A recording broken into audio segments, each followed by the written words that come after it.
back, our next guests wrote and recorded a little album called Savage Garden that sold a lazy 11 million copies, but who's counting? Their long-awaited second album is out. Hold on, I'm getting to it. It's called Affirmation. The boys behind it are with us tonight. Please welcome Darren Hayes and Daniel Jones from Savage Garden.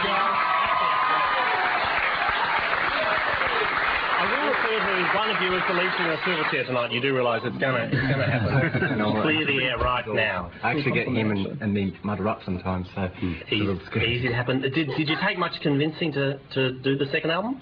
We did think about it. We seriously sat down and thought that first record was a life experience, and it was great, and it was life-changing in many ways. And we had to sort of weigh up what were the good points and what were the bad points. And there were some bad points, and we sat down and thought, but we agreed to do another one. It's for music. We love music. That's the whole reason you do it. So. Well, that one was done in New York? Actually, it was recorded in San Francisco. So I'm just trying to think. That last record was like 2.5 years of work, and we pretty much took a year off.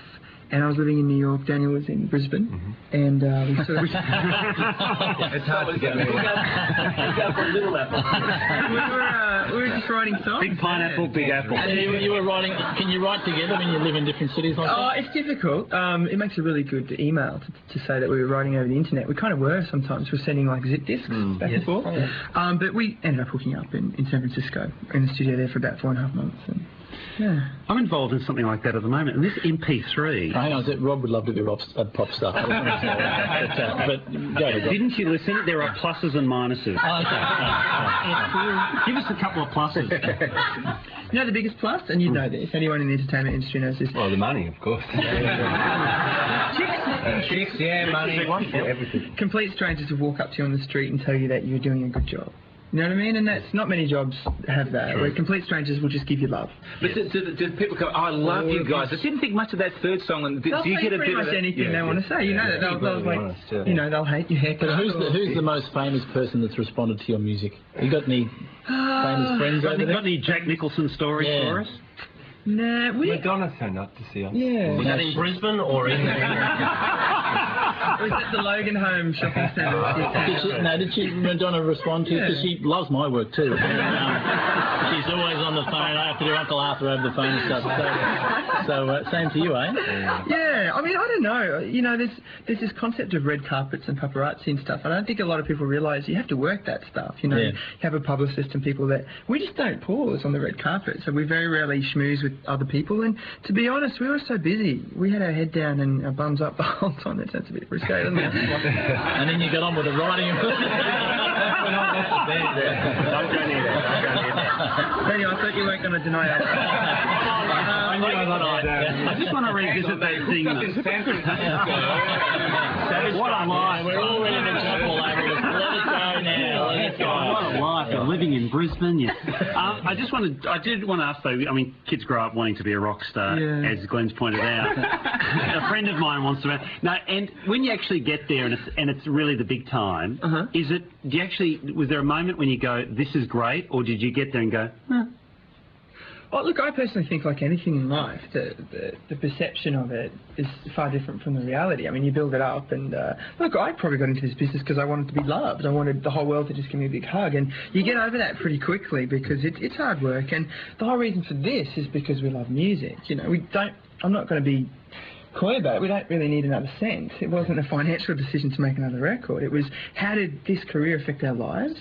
How can we continue to get things out of it, and how can we put things back into it? And it was by making and writing music. But it's basically about hugs, so that's the concept. You know this. I mean, at the end of the day, when the paparazzi go away, there's no limos, and there's no cars, and you're in a hotel room by yourself. I want to let you in on a simple fact. We don't have paparazzi. In Australia we don't. But you know what I mean? The whole concept of fame is, look, it's charming and it's a big motivator, and I'm sure that's what got me into the business. But it's not what keeps me there. Do you sort of the one that steps forward a little bit more than Daniel? You like to sort of step... I'd probably step back a little bit more. I'm probably... And lean back as well. Well, Darren, you're known as the brooding, lyric writing front man. Brooding. Yep. And Daniel, you're the bloke at the back. Basically, I think it's... He's done it again. He's starting again. Andrew? Who knows?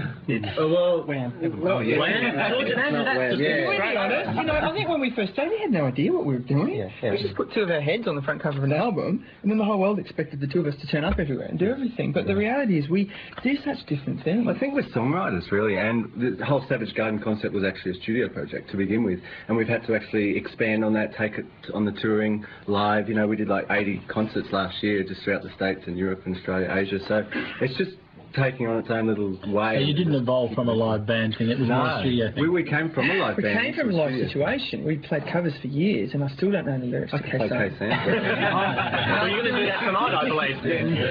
You've got the Australian cricket team to back you up. We just invented this thing. Look, well, I love pop music, and we love the whole industry. And I grew up watching Superstars and thinking, oh, you know, I want to do that. And I've seen that in Australia with our film industry and fashion. I think that there's no longer a ceiling there. I think that we continue to create art that it really is world class. And I think if we had thought about how difficult this industry was to succeed in, we probably wouldn't be here today. But we're very naive about it, and suddenly, you know, we'd made an album. You know, when people say, oh, it took us 2 years to, pretty much what you're saying. A friend of mine who's very musical said, you've got no idea how hard it is to write a good pop song. Right. Do you go through 20 different ones, or you grab a couple and then just keep honing them to try and... Yeah, but Angry Anderson is different. Even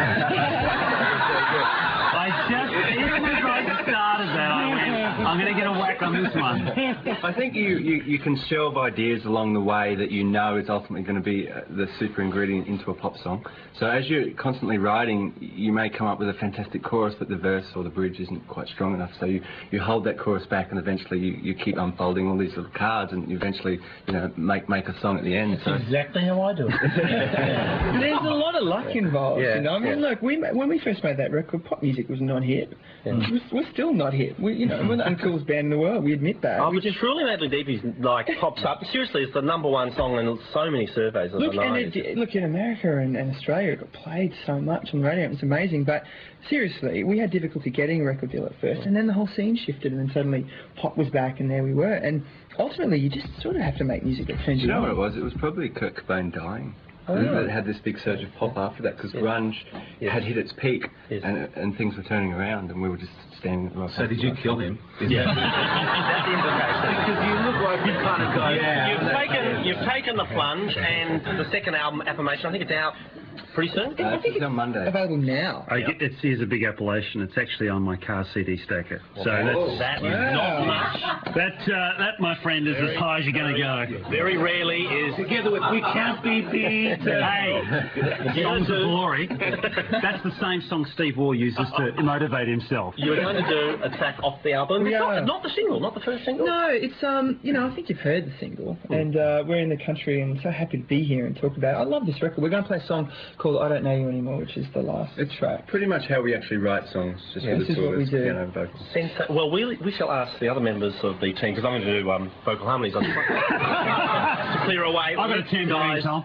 I'll do the intro. You've got the piano, you've got the mics. Do you need some dry ice or anything? No, we can do it. All right, ladies and gentlemen, Darren Hayes.